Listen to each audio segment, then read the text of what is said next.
Welcome now upon our sort of long Christmas and Epiphany vacation, during which time we did a lot of things. Like a week ago we had a very lovely and very well attended Epiphany celebration, which was the first thing that made me happy in quite a while. And so now we are back on Friday evenings to our talks, and for a variety of reasons of maybe more personal nature, and so I chose the subject of the mythology and the spiritual aspects of heroism, which I will explain to you in a minute. And so we have 3 talks this month, for the remaining portion of this month, which deal with the myth of the hero.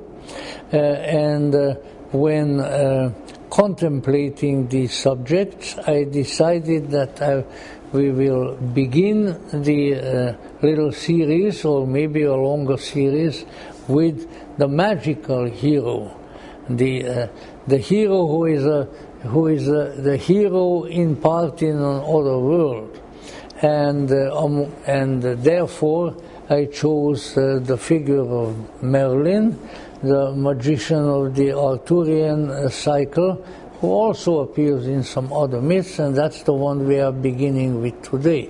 And then we will have 2 other heroes, including, never fear, the feminine heroes of the Arthurian myth in the last talk of January, and then precisely where we go from there, that shall be revealed to us later.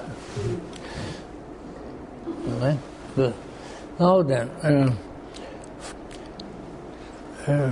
speaking of hero and of the hero, it is often forgotten, unfortunately, that the concept of the hero and of heroism comes to us in a very important and very transcendentally charged way from ancient Greece.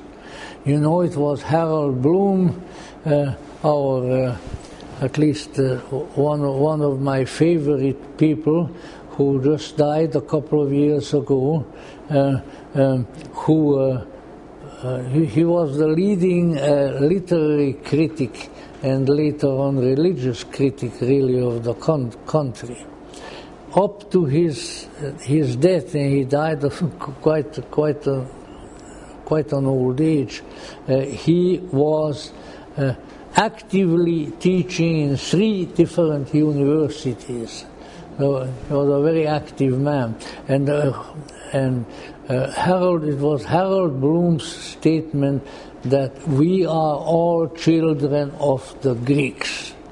In other words, our culture has a very, very powerful relationship to the Greek culture, and a great many of our most important and most valuable ideas and ideals have a close relationship to Greece. All right, now, that being out of the picture, this particular issue has to do with the fact that the Greeks, and I like this very much, so I mention it often, and many of you may have heard me say this in some context, that the Greeks believed in a pattern of spiritual, indeed deific progression. Namely, they did not feel that the progression, the growth, the transformation, whatever we may wish to call it, of the human being ends with us. We are not the crown of creation, but we are probably a rather ill-twisted and somewhat rotten roots of the tree rather than its crown, you know. And so this spiritual progression, in French in a different context, but also somewhat esoteric context, it appears as l'escalier des sages, which is the stairway of the sages. So that there is a progression, there is a movement, and with the way the Greeks classified that was that there are mortals, such as ourselves, and then if the mortal human has undergone a certain type of transformation, maybe something that another favorite of mine, Carl Jung, would have called individuation, then the human graduates from the ordinary class, the category of mortals, and he becomes hero. And that heroism is a spiritual heroism. Now, as the Greek culture moved toward Rome, and as we have some Latin phrases and so forth, it is significant to remember that the Romans said that the hero, and they believed in that too, because the Romans believed in just about everything that the Greeks believed in, only in their own slightly twisted way, you know. But the Romans said that what distinguishes the hero from the ordinary mortal is something that in Latin is called virtus. Now, I might step on some feminist toes, and I hope not too hard, by saying that one of the vulgar meaning, let's say, of virtus is manly courage. Vir in Latin, you know, like virility and so forth, is a man, a male man. Not a mailman who carries the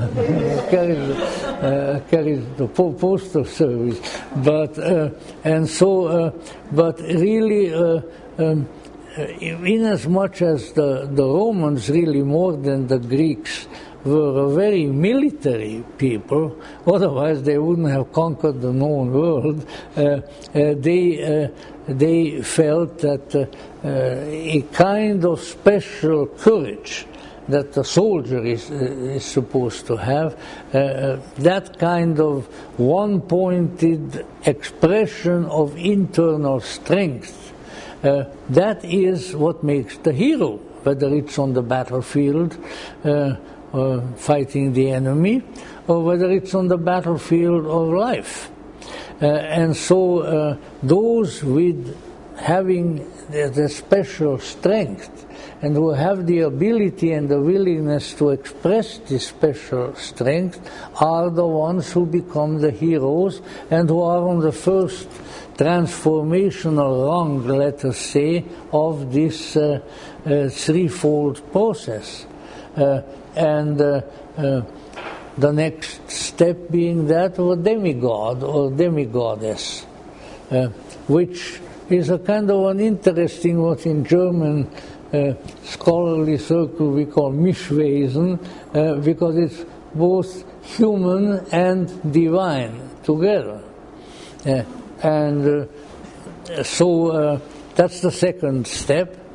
And then, of course, the last one is a full-fledged immortal god or goddess, because the issue of death, which, don't get me started on that, because I was just talking about it to my friend here on the basis of some literature that we received.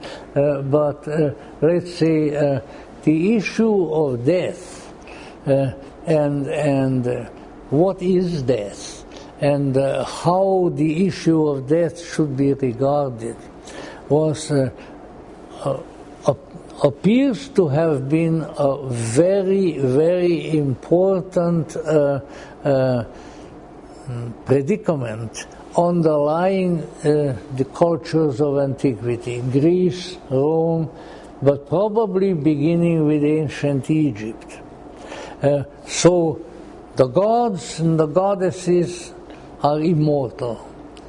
No, they don't go away, no death, and while they sometimes descend into the human realm to have some fun, certainly in the case of Zeus and others, but let's say in order to experience what's going on here among the mortals, but they are no longer mortal. There it is. They are not going to die, not from the COVID virus, and not from the sword of the Persians or somebody else, or the Visigoths or the Ostrogoths or whatever those barbarian ancestors coming out of the oak forests of Western and Northern Europe were like, but rather that and they did believe, let's say, in the interaction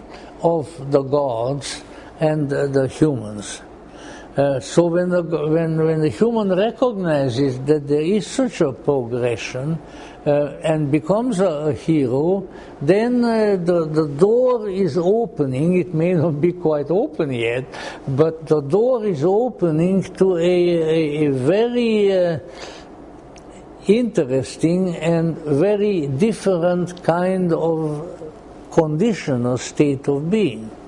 And that ultimately those strange beings whom the Greeks felt were cavorting up on Mount Olympus, and when the clouds were moving on top of the mountain, when the mortals were walking down on the bottom of the mountain, they could hear some voices, and primarily they heard laughter.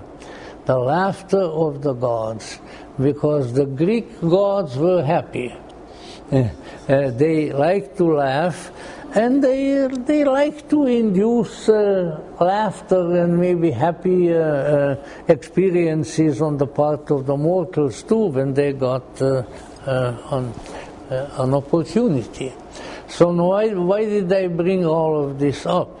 Because it's somewhere in this kind of recognition, in this tradition, which we have neglected, and really, I think, to our great loss, we have not cultivated, namely the recognition of the hero and of the ability of the human to become a hero, and indeed the ability of the human to come finally to the real expression of what was within that human all along, namely divinity. And that has been a terrible loss.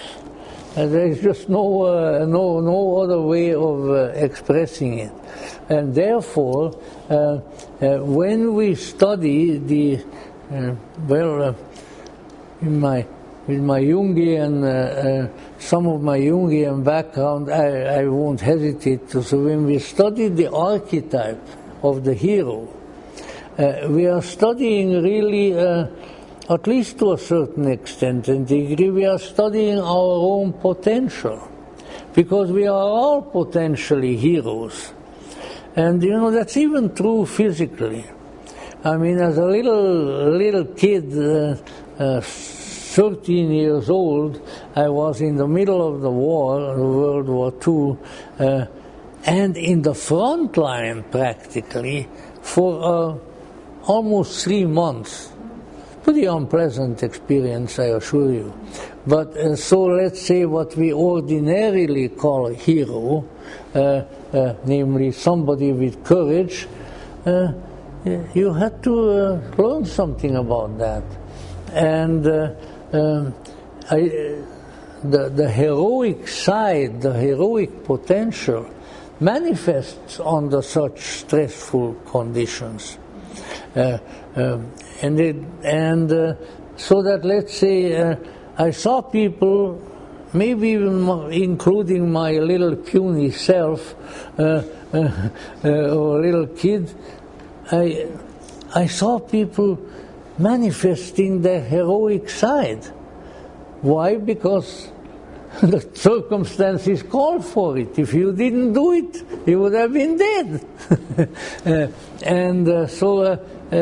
Somehow the archetype of the hero, the feeling of heroism, the importance of courage, the need not to be afraid, was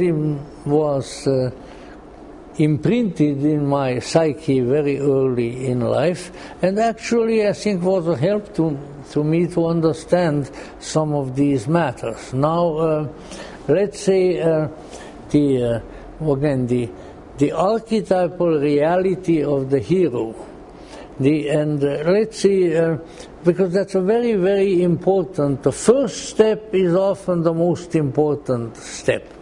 The first step that we take figuratively or physically in some direction may and often determines the direction in which we are going. So, the first step is really something. And so this is the first step toward joining the Olympians, toward joining the gods. Now, inasmuch as this wasn't a fantasy on the part of the Greeks and the Egyptians, but it was really the recognition of certain very profound realities of life. So therefore, obviously, the quest for heroism, the hero's journey, as it came to be called in more recent years, didn't go away, because it signifies an extremely important human endeavor and human situation. And so here we come to a much later period, we come to the Middle Ages.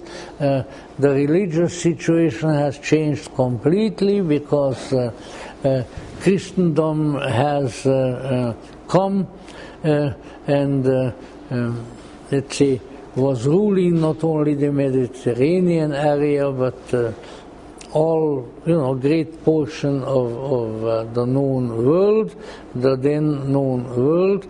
And so we find that with certain differences in interpretation, the reality of the hero, of the first step toward transcendence, was of course present also. Now, already beginning with the Greeks and the Egyptians, these matters were mostly approached and this is difficult for people maybe nowadays to understand or to relate to even, that the issue was understood and dealt with in mythological terms, as stories. We have become exceedingly and perhaps overly fond of facts in our culture. And then as time goes on, if we remember what we have learned, we discover that the facts that we have become so attached to, they are not true. They are not really facts. We just thought that they were. And so that this needs to be kept in mind. I mean, what Galileo Galilei, which was really his name, because to call him Galileo is just saying, instead of your last name, we'll just call you Joe, because that's Galileo. It's Galileo Galilei. Now you really learned something. I'm sure that you will be very, very wise as a result of this disclosure. But let's say what passed for facts for the factual reality at the time of Galilee, and for which he was condemned and on and off imprisoned. At least they didn't burn him at the stake, for heaven's sakes. But that was all almost entirely, in fact entirely revealed years later as not being factual at all. So what one period of history believes in as fact, another period of history comes to deny its factuality, and often deny it on very good grounds. And we have to keep that in mind, because otherwise we are really worshipping a graven image. The graven image of factuality and of what passes for science at a particular historical period. All right, now I did my ranting, so maybe I need to come on. Let's say, for this reason, we look into the myths of the culture, and there we discover a different and yet internally very, very similar interpretation of great archetypal events and conditions and so forth. So when we want to look at the spiritual realities especially, we do very well in addressing the myths of a particular historical period and of a particular historical culture, and we will do probably better than studying their theology, their science, I don't know, their botany or something like that. You know why? Because the physical sciences, by definition, change. And the good scientist will admit that, if there is such a thing as a good scientist. But anyway, on the other hand, the myth in its message, in its essence, in its impact, remains the same. And so we may be assured, at least from my point of view, that when we look at this time tonight and the next couple of nights, the figure of the Arthurian myth, which really was pretty close to being the cultural, spiritual monomyth of many centuries. The monomyth is the great myth that everybody believes in and everybody tries to do something with. And therefore I think that when looking at some of the figures whom I would regard as the heroic figures, the figures that show us the indwelling and possibly manifesting heroic potential in a human, that these are of very great importance. Unfortunately, from time to time in our history, we come up with some scholars who have an imagination and who have what Jung would call a sense of the archetypal realities. And we had a few of those in comparatively recent times. And we had, I think, one of the greatest, one of the most effective of such scholars, right here in the United States, that was Joseph Campbell. But of course, there were others. Joseph Campbell's teacher, unfortunately who suffered an early death, Heinrich Zimmer, a great German mythologist, and obviously others, Mircea Eliade, the Romanian, exiled Romanian professor, in the University of Chicago. So they brought in an approach to the myth, to mythology, which is open to the kind of transcendence that we are speaking about. Now, of course, that doesn't mean that they are terribly respected at the present time in academia. No, they're not. But still, let's say, the school of mythology that grew up in the 20th century has done a tremendous job. And the main job was that it came to recognize in its own way the eternal realities, the transcendental realities, those qualities that make a figure of a story more than an ordinary human. In other words, the hero, as I have tried to indicate.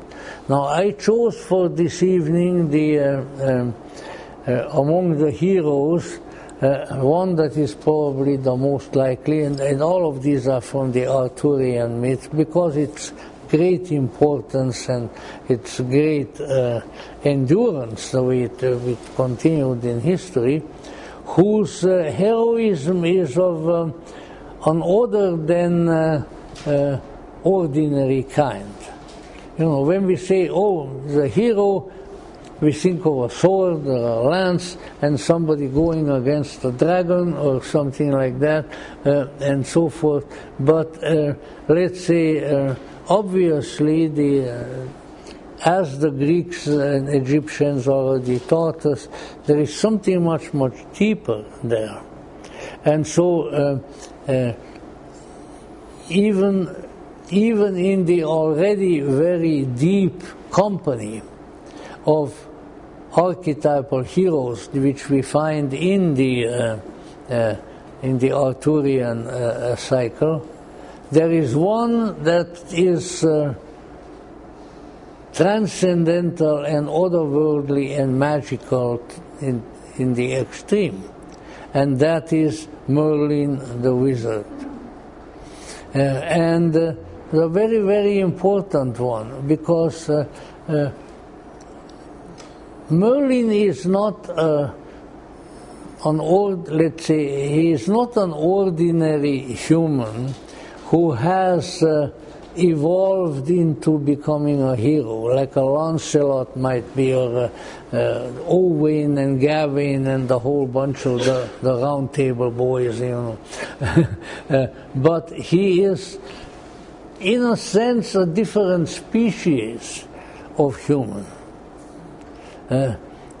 Very much like, and I intended to bring him in a little later, but I bring him in a little bit right now, very much like the great myth maker of our days, not just not interpreter of myths, but the great myth maker, John Ronald Reuel Tolkien. And you know, Tolkien has his own Merlin, Gandalf, and not only that, but he, you know, if you study the Lord of the Rings and its mythos, there is an entire sort of species of wizards, of whom Gandalf is one. The Silmarillion and various others other writings of Tolkien will show that originally there were 7 wizards in Middle-earth. But we only hear about 2 or possibly 3. And they seem to have to do, they have a relationship to the elements. Gandalf is a fire wizard. He is the wielder of the secret flame, as he says it, secret flame of Anor. Now, but there is another one, Radagast, who is loves birds and who is a nature wizard. you know. And maybe, so the earth wizard, maybe Sirdan, the shipwright, may have been originally a wizard who was affinitized to the element of water, and then he became the one who drives the ships to the sacred land. Sort of the same symbol as Saint Peter in his bark, on his boat, carrying the souls, you know. The wizard, the magical person, and this, I think, is probably a more important kind of figure than certainly would appear on the surface. So the figure and the archetype of the magician is rather different from the other heroes, or most of the other heroes of the Arthurian cycle, because the magician is very different from a knight. Long before there were knights, there were magicians, shamans, wizards. It would also be fair to say that ages after the knighthood passed from the arena of outer and inner history of humankind, magic and wizardry continued, and still continues to be present. The reason for this is to be found in the archetypal differences which separate, say, the knight from the magician. But let's say in all of these archetypal figures, of course, let's say transformation is present. If you study, for instance, the life of Parsifal, so greatly and wonderfully brought on the stage and on the operatic stage by Richard Wagner, and so you see that there is Parsifal is a kind of a would-be knight, because he's considered by some standards to be a little bit stupid. You know, he becomes the wise the wise fool subsequently, but he's not very bright. He doesn't recognize the opportunities that he has. But let's say, so those are the beings that arise out of knighthood. But the wizard is different. The wizard was there from the beginning, and the wizard interacted with and stimulated, let's say, the transcendental potential of ordinary humans. When the humans meet the wizard and if they interact with him long enough, the wizard has the wizardry that will bring out much of the present transcendental, archetypal, unusual, magical potential out of people. He is the one who aids the transformation. He is the one who helps to sort of pull out of that body that's coming along there in like all these knights in their armor and with their swords and so forth.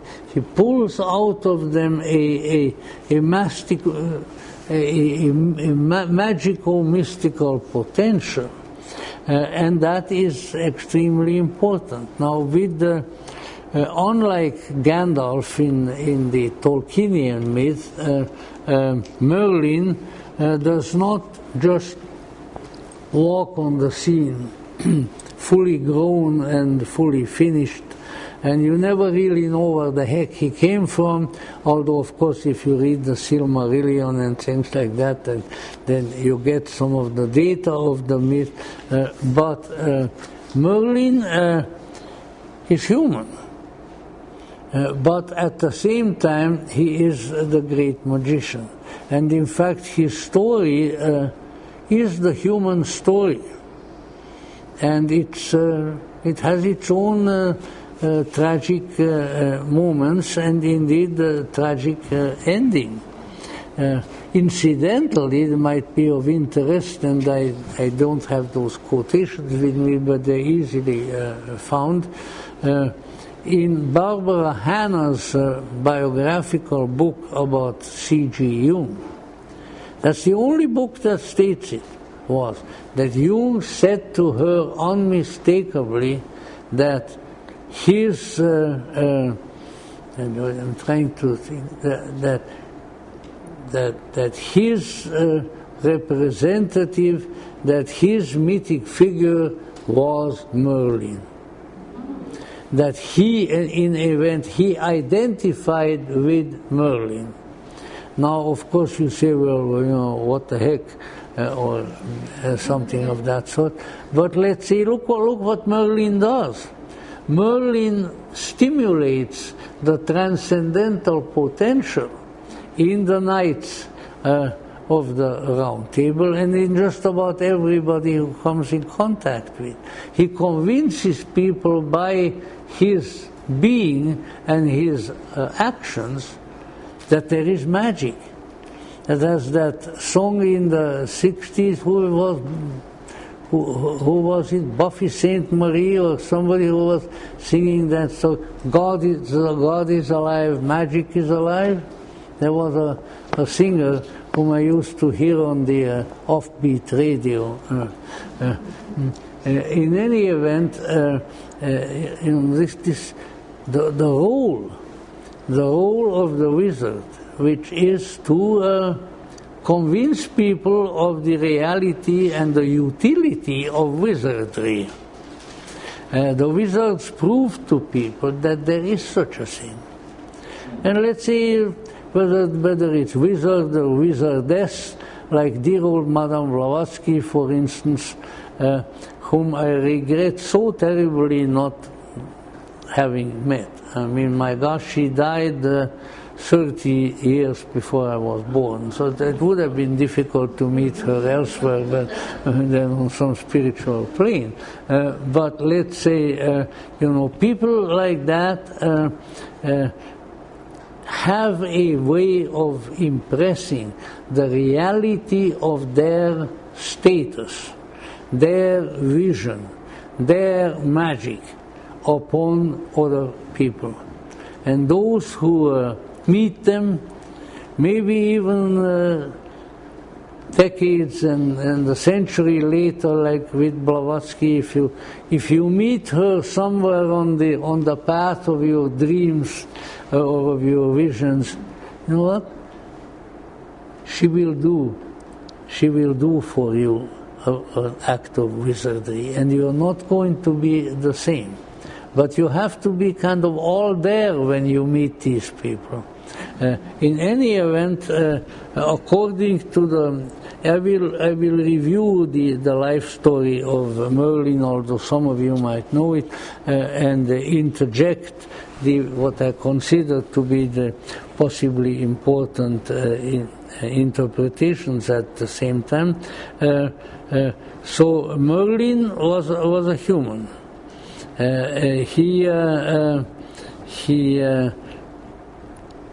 He grew up a most magical child, although already there are sort of magical and peculiar circumstances about his conception as it is about others. Because let's say the magical world view of the ancients which certainly was inherited by the various other people, whether they were the Celts or whether they were the Romans or whether they were the Greeks. That magical worldview always declares that the real wizard, the real magician, which is an archetype, is not conceived and born by ordinary means. There are signs that precede his, or if we are dealing with a wizardess, or her birth, and these prefigure who is coming. I have recently received a very fine gift in the German language, which I love to read. It's my second native tongue, but about the literature of my people, where I come from, the Hungarians, and very, very wonderfully and lucidly written and researched work. And the indication being right there. I mean, the Hungarians came from Asia into present-day Europe, and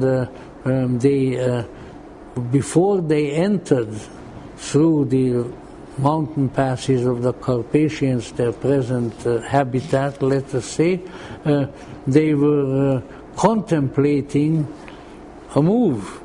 So they wanted to find a country for themselves. And there also, their original prince, who led the people to very close to the present borders, right up to the Carpathian Mountains, Almos, which in Hungarian means the man of dreams, is a shaman. And when he is conceived by his mother, Emese, I think is the mother, an eagle, a mythological eagle, the Hungarian turul bird, comes to her and signifies that the great wise leader is going to be conceived now and come. There's no mention of a physical father. The eagle is all over the place, In fact, if you want to see that bird, it's a mythological bird, like a griffin and all of that, but it's very much like an eagle.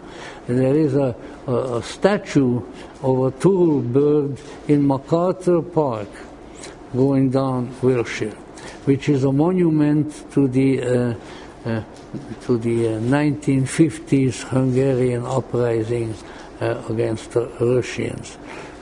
And it's a beautiful big bird. And the author of that particular book even says that there is a similarity. And there was the similarity that was recognized by some of the Hungarians, some of them Christian clerics.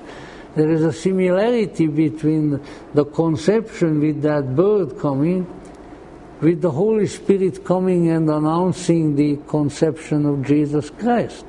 That something comes from another world, and says, now there is going to be an embodiment. Now watch out. This is going to be a special person. So it is even with Merlin. And so Merlin goes up to be a very magical child. Soon after his birth, he already manages to comfort his poor mother, who is a sort of a sad lady, maybe a little bit like a Mater Dolorosa, and he's a child, which is of course very, very rare. He is a child who knows who he is, and he knows the path that he is to travel in life. Such qualities in early childhood are, needless to say, very, very rare. In his childhood, he already possesses powers of a supernatural nature.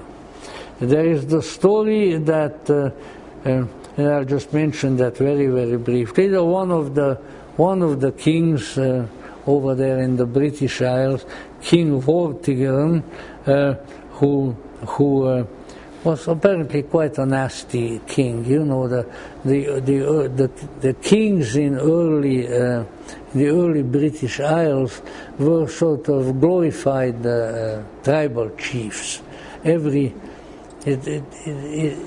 It's kind of like our governors in Sacramento. I shall not expostulate further. But let's say, so Vortigern was not a very admirable fellow. In any event, so he wanted to build a tower. It's a little bit like the Tower of Babel or all of these legends. He wanted to build a tower, and he had it built. No sooner the tower was built, it shook and it tottered and was imperiled by curious localized tremors, and they were not California earthquakes. And there are not too many earthquakes on the British Isles. So the court magicians of the kings couldn't discern what was happening. So they called in a child, it was the child Merlin, who came upon the scene and declared that two dragons, a white one and a red one, were struggling beneath the ground under the tower, and their fighting was shaking the foundation of the building.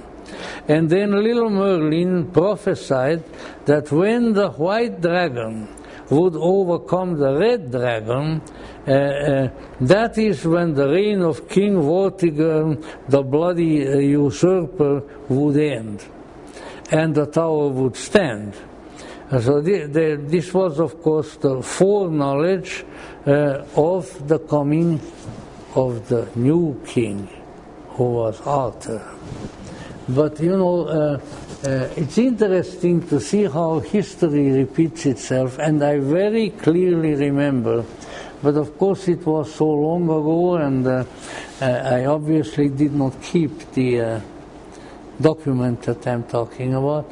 Of all places, in Time magazine, sometimes in the 1950s, I read an article that described a situation in China.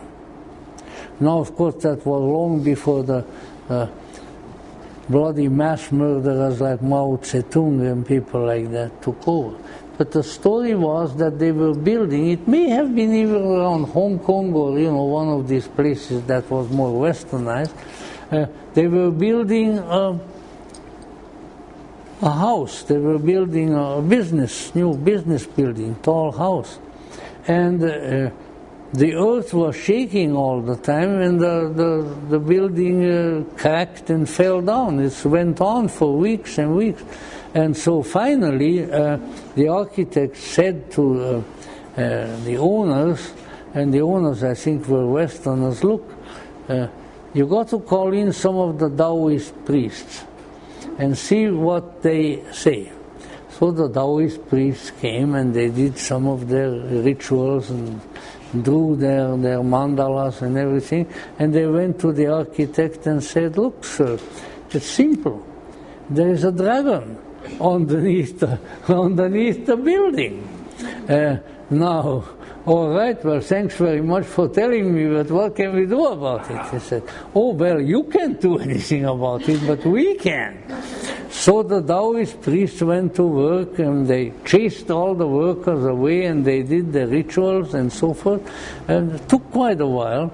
And then they came to the architect and said, all right, sir, it's done. You don't have to worry about the dragon anymore. And of course, no doubt they got their fee for the services. And sure enough, the building still stood 20 years later or 15 years later or something. But isn't it interesting, in two different, such diverse parts of the world, and the same idea of a dragon underneath the building. So anyway, that is sort of one of the first magical disclosures of Merlin, who is still a child. Merlin's first great outer accomplishment is to create the necessary conditions, and again, I mean, you can find the basic story of this in many books, you don't need it from me, the basic necessary conditions under which the once and future King Arthur is to be conceived and born.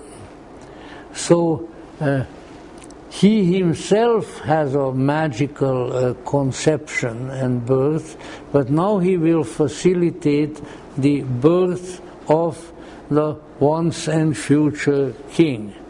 Arturus Rex, not only Rex Futurus, but the present and future king. Rex quondam futurus, the one who is present and also in the future. And of course, you know, the story is a little bit similar to the earlier one. There is a queen, with the chosen mother. She's not even a queen, she's just a high noblewoman. She's the wife of the Duke of Cornwall, Igraine, and she's the chosen mother for the coming wizard. And the father is not the father, let's say, but the Duke of Cornwall, who is becomes the stepfather, shall we say, because Merlin has other ideas. Merlin wants to have a different father for the coming king, and so he introduces King Uther Pendragon into the residence of the Duchess in disguise, who according to some accounts is led to believe, namely the Duchess, that she is actually sleeping with her husband when she is really sleeping with Uther Pendragon. So there is magical tricks. This needs to be understood, that magicians, wizards do miraculous things from our point of view. They are also tricksters. It's their nature. And one of the reasons for that is that in order to become aware of the other, the deeper, the non-physical dimension of life, some tricks have to occur. Because the tricks will shake people out of their realistic complacency, you see. So when you see people like Madame Blavatsky being accused, oh, she played some tricks, and that George Ivanovich Gurdjieff played some tricks. Okay, but why did they play those tricks? Just to do something unusual? I don't think so. But the people they were dealing with needed to be shaken up in their psyche. And if that shake-up of the psyche occurs even to some extent, maybe not entirely, but to some extent by way of trickery, then so be it. The important thing is the result. The result. And of course, people don't understand that, but that is the way it is. So here also, Merlin then took in any way, soon after all of this, I mean, no doubt the soon being at least 9 months, Merlin was born to the Duchess, and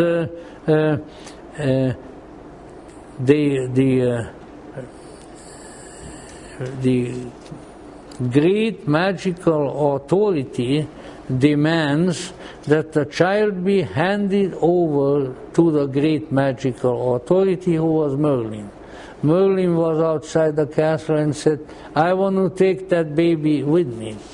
And since the Duchess and everybody was pretty shaken up by the entire experience, they said, okay, wizard, take the baby, go on. So when after a good many years Arthur's true father, King Uther Pendragon himself, dies, and all the powerful lords of the realm are reaching out for his crown, Merlin comes forth from the magic forest where he dwells, bringing the by then young man with him, and there, let's say, the supernatural choice of the new king is accomplished. Merlin counsels the lords that supernatural powers should be left to determine the choice of the future king, and not just heredity or this, that, or the other thing. So it's a magical choice. Before the greatest church in what is now London, there appears a stone in which is buried a sword, and an inspiration of golden letters surrounding the buried sword declare that the one who could draw the blade from of the sword from the stone is the one who should be recognized king.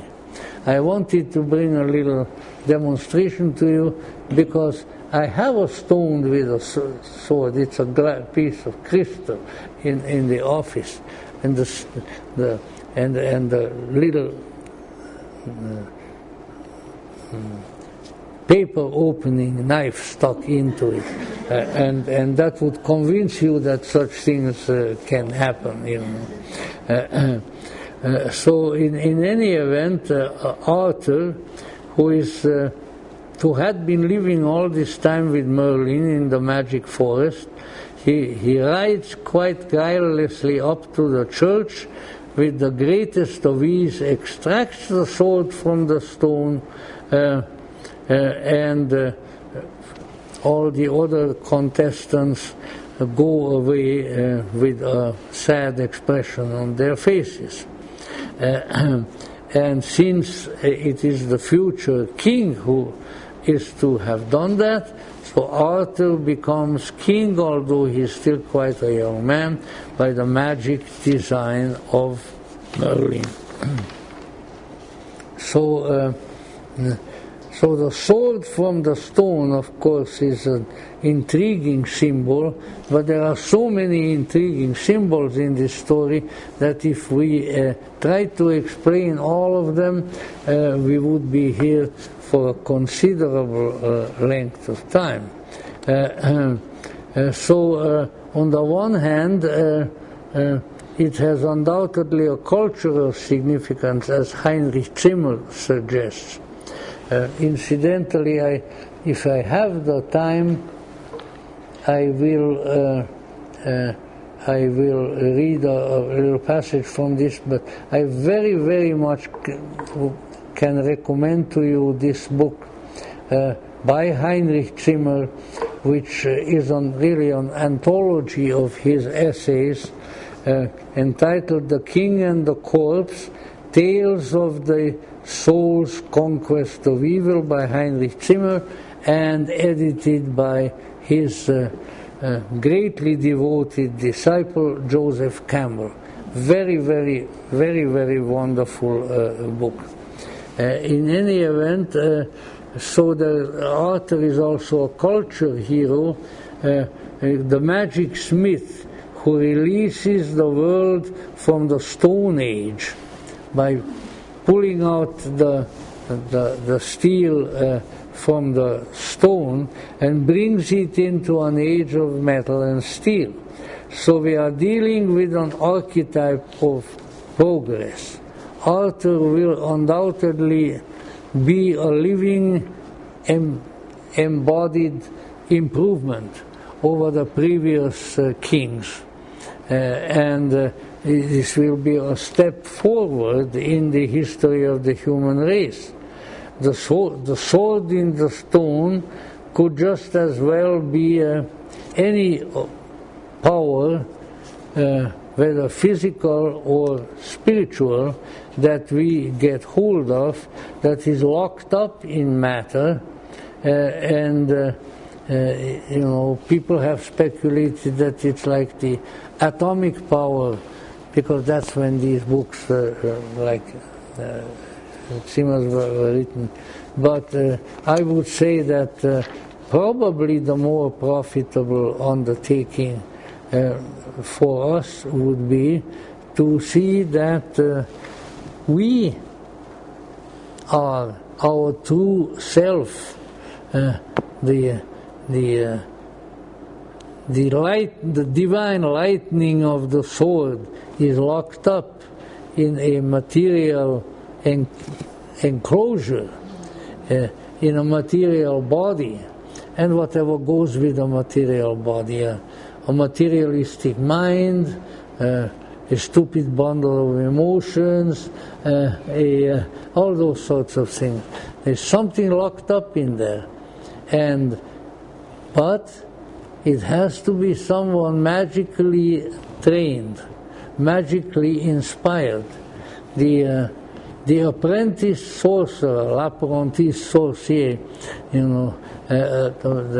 the apprentice sorcerer who can come and release that from the stone.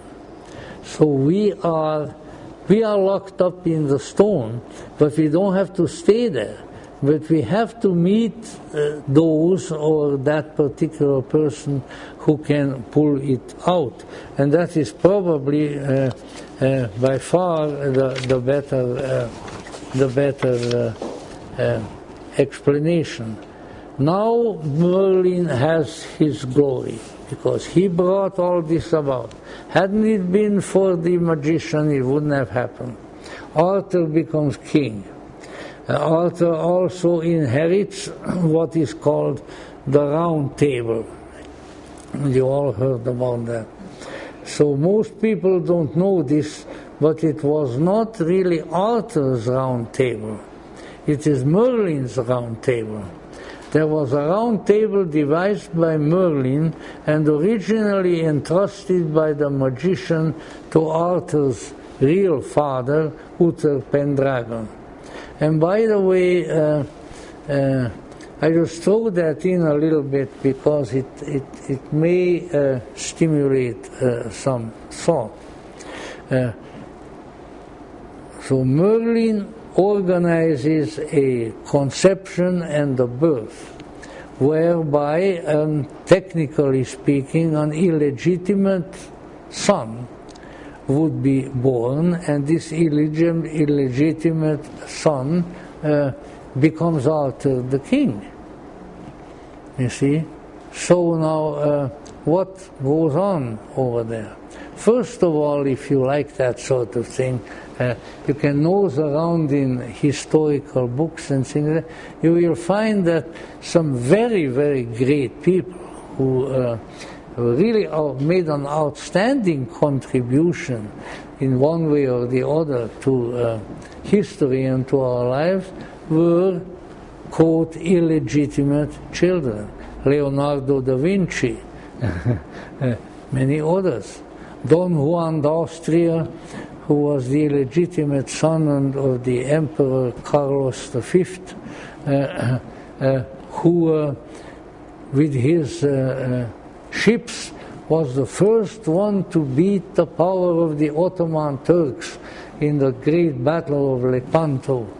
And that was the beginning, of course it took hundreds of years to happen, it was the beginning of the downward slope of the Turkish Empire, which was a big pain where it was. The Turks were in my country, in Hungary, for 150 years, and let me tell you, that's 150 years too many, right there. And ask the Greeks who had to put up with them very many places like in Constantinople even today.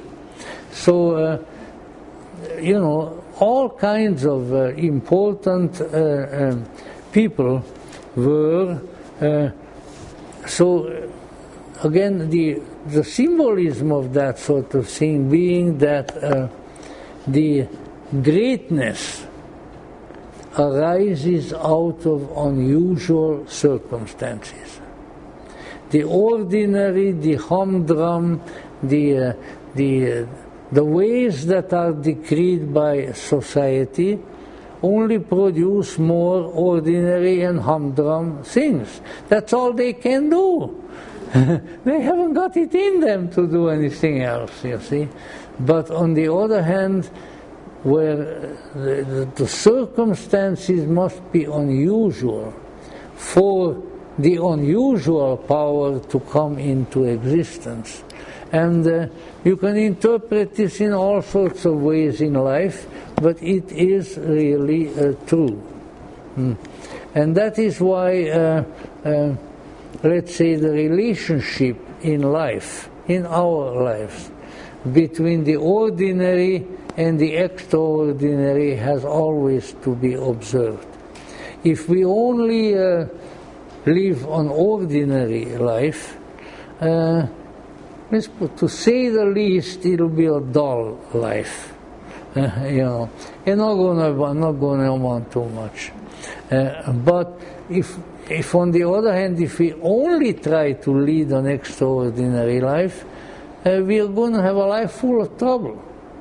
You know, with all kinds of unusual circumstances and downfalls and things like that. So once again, sort of the alchemy of somehow being able to combine in our lives the ordinary with the extraordinary is perhaps the way to go if we are able to do it. And I assure you it's not an easy way to do. So let's see, the Hungarian wouldn't give up within the ordinary life. Some of the nice Hungarian sausages, some of the paprika chicken, some of the Tokaj wine, because those are the things that should be part of ordinary life. We all should have a first-class 7-potonyos or 6-potonyos Tokaj for dinner every day if we could. Of course, it would need all kinds of things to support that kind of a habit. But it's interesting to see these things, because in studying, let's say, the magical life, in being interested in these unusual things, as we undoubtedly all are here, otherwise we wouldn't be here, there is a temptation of, let's say, chasing the unusual just because it is unusual. And that's not right either, because that way we usually, things become so unusual that they either drive us cuckoo or in other ways harm us. Yet the unusual has to be there. If the unusual does not enter your life, you're going to die of boredom. And so, once again, we require a life with ordinary pleasures and so forth. We should have a place to live, we should have good food, we should have nice music and things of that sort. There's nothing wrong with that. In fact, there is a great deal right with that. But that's not all we should have. You see?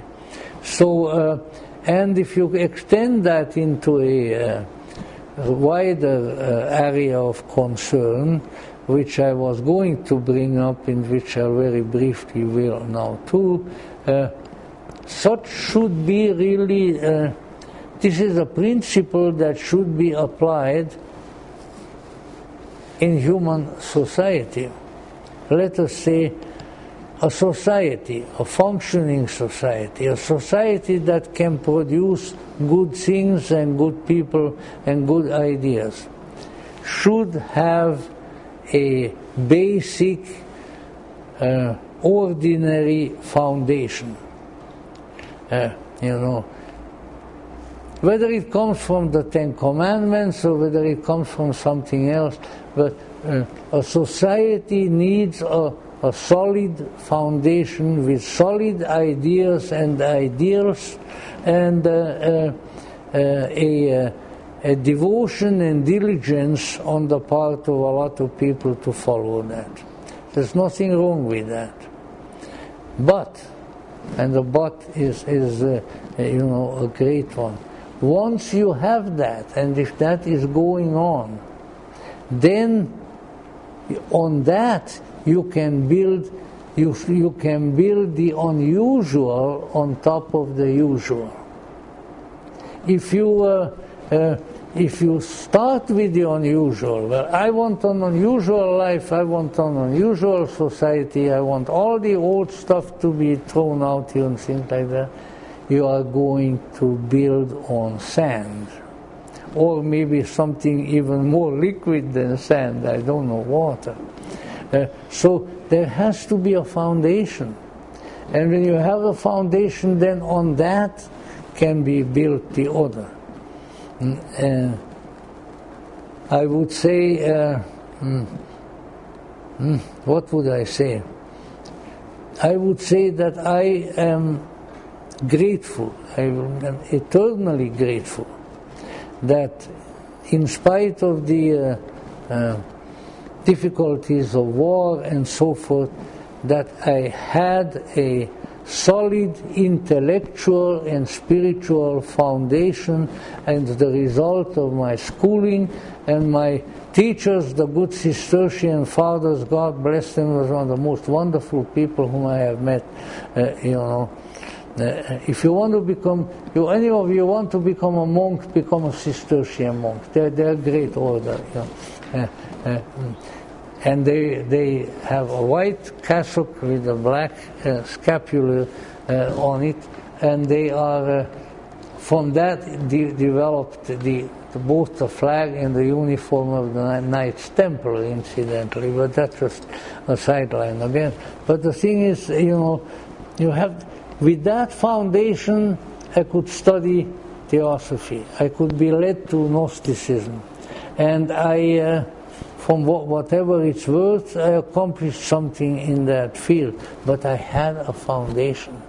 Now you know what's wrong right now? And right here in this country, and right here in this city, is that there is no foundation. The foundation is gone. To hell with it, You know what? Without a foundation, you can't build anything. There has to be something solid. And that solid thing has to be in the consciousness of people. And that tells us that we can't go ahead and do all kinds of stupid things, because out of the stupid things only more stupidity will come. And yet, to a large extent, that is what we are doing. And so, when we are looking for, rebuilding our country, reconstituting our culture, let us remember that what is extremely important is a foundation. And that foundation is to a very large extent ethical and moral in nature. People should know what can be done and what cannot be done. What can be thought and what cannot be thought. What can be imagined and shouldn't even be imagined. Because when anything goes, then everything goes to hell. And do you think that maybe we have a little bit of that going on in our culture right now? If you think so, then you're right. And if you don't think so, then of course you're wrong because you disagree with me. It's really very simple. But these things are important because, let's see, the conventional and the unconventional are not enemies to each other, but they are alchemical partners who can supplement and complement each other and thereby contribute to the transformation and the coming of the philosopher's stone. And that is why some political philosophies and so forth are doomed to failure, because they are pushing that kind of an extreme position. Now, so then there are two more episodes connected with Merlin.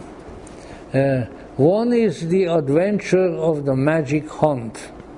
Well, it's really I have it as part of another lecture on the Arthurian myth, but what really happens is that the knights are together in Arthur's castle, and they have built Camelot, and all of that is there, and so they something comes into the hall where the knights feel very, very important, and with all of their promises and all their vows, how they are going to fight for the good and everything else.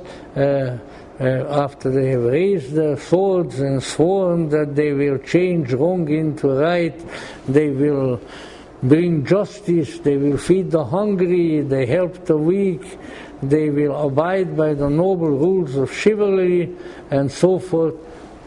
Doors open, and into the hall breaks what is called a wild hunt.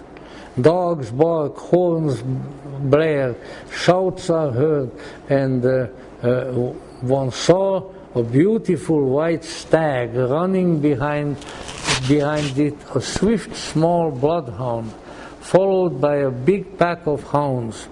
The hunt circles the hall, and finally the driven stag jumped over the table, which is really not what the round table was made for animals to jump over it, right where Sir Gawain was sitting, so he certainly wasn't very, very happy about it. And finally this wild hunt went out, and the knights were duly perplexed, and the king was not a little bewildered. He had much loftier ideas of chivalry and the aiding of damsels in distress and all of that than a wild hunt of wild dogs, bloodhounds, and everything running through the place. And Arthur turns, of course, since he's around in those days still all the time, he turns to Merlin and asks him, what's the meaning of this might be? Are these images real? Has all this really happened? Are these phantoms? What ought to have been done? And such were the questions asked of Merlin. And the magician threw back his hood from his face, and to his consternation the knights beheld that he did not look his ordinary self. And I take it that his ordinary self was pretty weird as it is. He was not old, he was not the old wizard man with a lined face, but a young ageless boy with golden hair crowned with laurel in lieu of the druidic mistletoe. Now, you think that that's important? I think it is important. You know why? Because the laurel is the sacred plant out of which the crown of the winners of the Olympic victors is made. And so what is this here? Something from the ancient world, something from the Greeks, comes into the picture, indicating, see, what we are doing here is not just something that we invented here in the British Isles, but it is really part of the great tradition. Incidentally, just to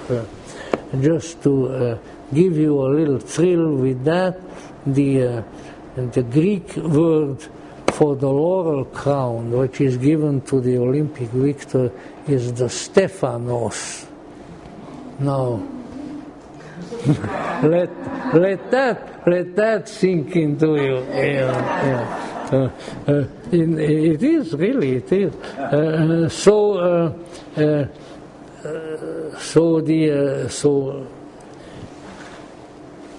The wizard here was teaching them something, that you should follow the example of Gawain, who went out and rode with the hunt. Otherwise, all your oaths and serious doings are naught. And he pulled his hood over his head and vanished from sight.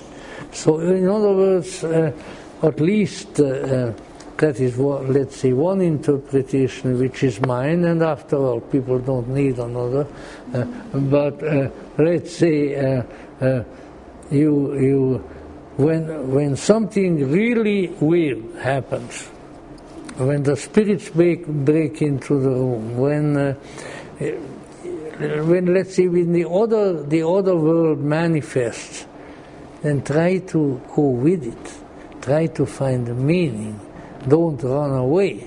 Don't deny what is happening. And yet that is what it is. You know, we are all like, and my late teacher, Dr. Alvin Boyd Kuhn, told me this. It's a pretty dumb joke, but anyway, it was told to me by a wise man who said that a farmer went to the zoo. He's never been to a zoo before, and there he came up to the area where they kept the what's the one with the real terribly long neck?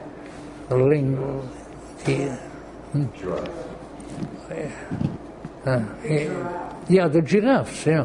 So he stood and observed. Excuse me, you know, geriatric memory. So he stood there looking, and he said to his friend, "Oh, what is that?" And he said, "Well, they call it giraffe." And he said, "No," he says, "I don't believe it. There ain't no such animal." Because it's such a weird-looking creature. It is.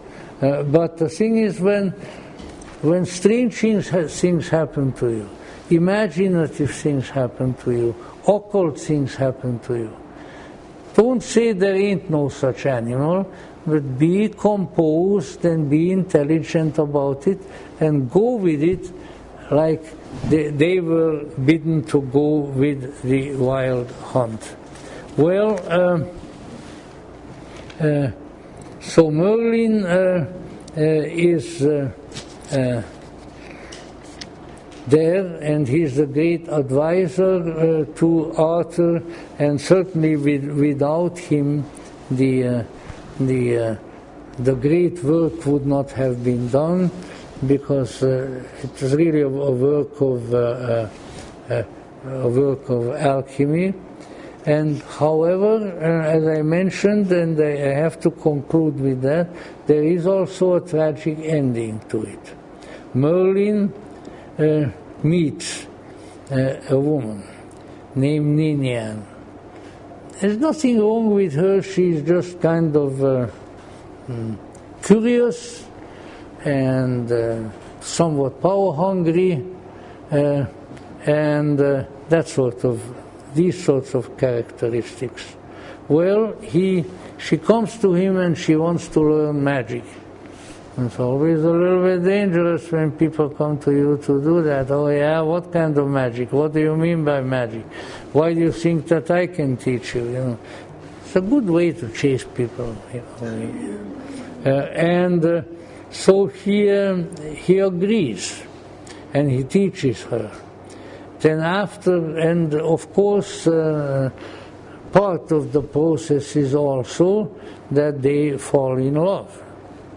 And so certainly old Merlin does. We always used to say that old age does not prevent foolishness. So after a magic afternoon of love, Merlin falls asleep. This is all in the magic forest, of course, with his head in Ninian's lap, and she takes her veil and winds it around him in the shade of a tree or bush 9 times. And she dances around him 9 times until the mighty spells, and she utters one of the mighty spells that he taught her. And when he awakens, when Merlin awakens, he's rooted to the spot. He cannot move. Now that's one of the worst things that can happen to a person, especially a wizard, and he cannot move. In some tales, some versions of the legends, it is said that a tree grows around him and that he is imprisoned in the tree. In others, it is a bush or a rock.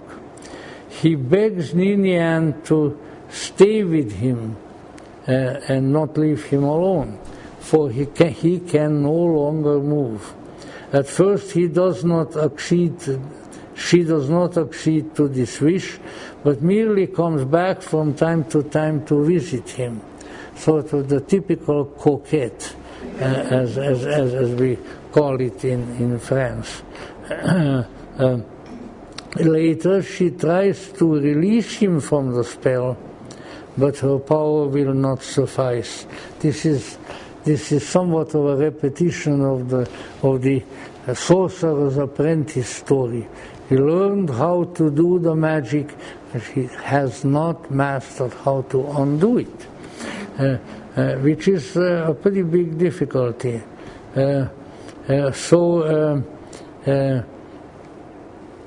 They both remain in the magic forest, and they are both imprisoned by love. A perpetual sadness in their hearts. These are the words of one of the versions. And that men still can hear the sad cry of Merlin echoing through the forest on still nights or days, and they turn to each other, the people who hear it turn to each other saying, this is from a French word, le cri de Merlin. Now what is this? Well, it's difficult to discern, but it shows that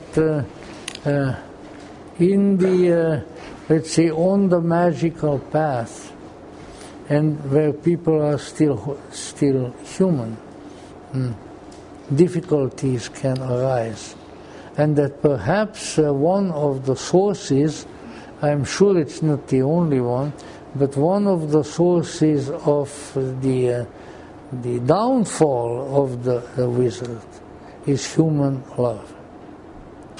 Now, what are the conclusions to be drawn from that? Well, perhaps that these, let's say, the emotional factors of human life have to be taken into account also.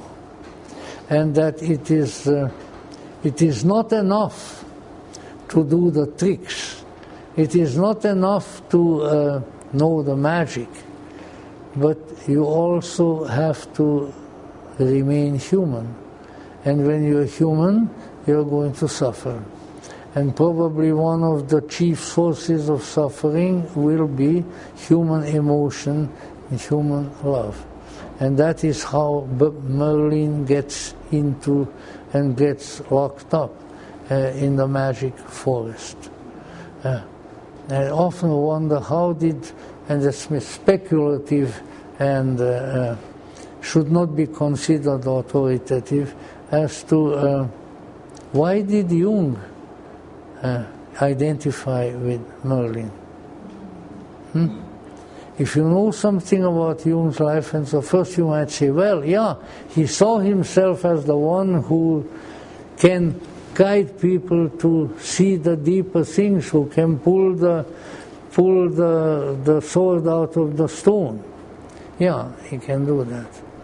But that also there were human situations involved, and that he suffered a great deal as the result of that, and that perhaps even to the point of at times having been imprisoned by his own human self. Now, what does that mean? I consider Jung the greatest teacher of the last 100 years at least. But even the greatest teachers are also subject to difficulties. Because as the sacred scripture says, we have the light in an earthen vessel. And so, what is to be done? We have to avoid the arrogance of the mind, and perhaps even the arrogance of the spirit. We should recognize it. We should try to work with it. But realize at the same time that there are other elements, and that these other elements will bring us suffering. All that lives suffers. Gautama the Buddha has pointed it out very correctly, and so do others. And so we have to take the painful with the joyous, and at the same time remain ourselves and do the best that we can do. Because we are all wizards, like Merlin. We have within us the power of transformation, but at the same time we also have to be careful as to what goes on within us, and not, let's say, if you do things in the occult, in the mystical, in the magical life, it's exciting. Listen, it's the most exciting thing that I encountered in this long life. I have not seen anything more exciting than the great mystery with which we are dealing and the various aspects of that mystery. But at the same time, let us recognize that we are still going to suffer. We are still going to be misunderstood.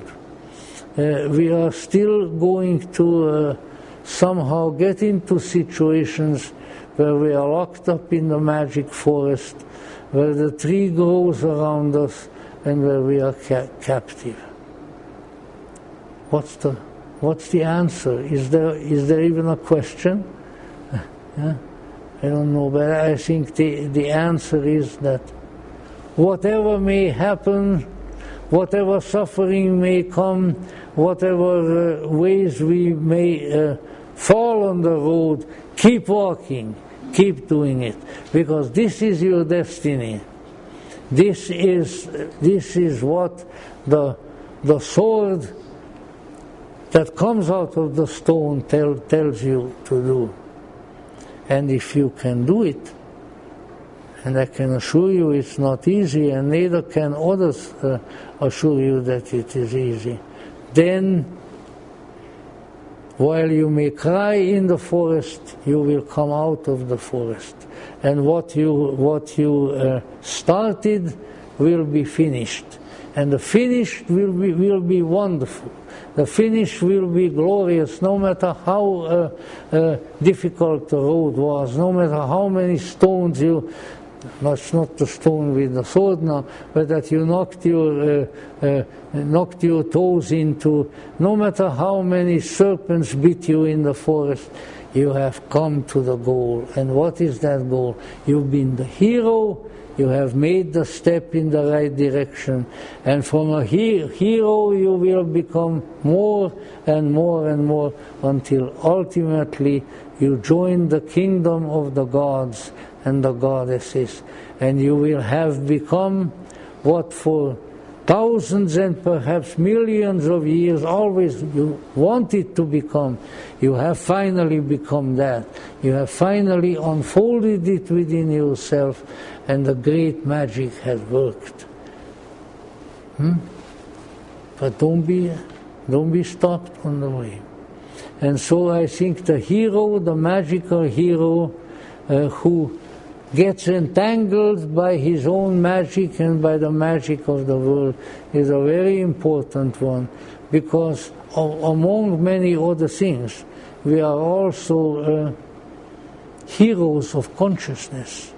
The hero of the sword, the hero of the lance is one kind of hero, but we have to be the heroes of consciousness, the heroes of transformation, the heroes of our entry into that kingdom of marvel and light and glory, which dimly we remember, but which, like Mount Olympus, is up there among the clouds, and the joyous laughter of the gods resounds and calls us home. May it call us home, and may we go home. Thank you very much.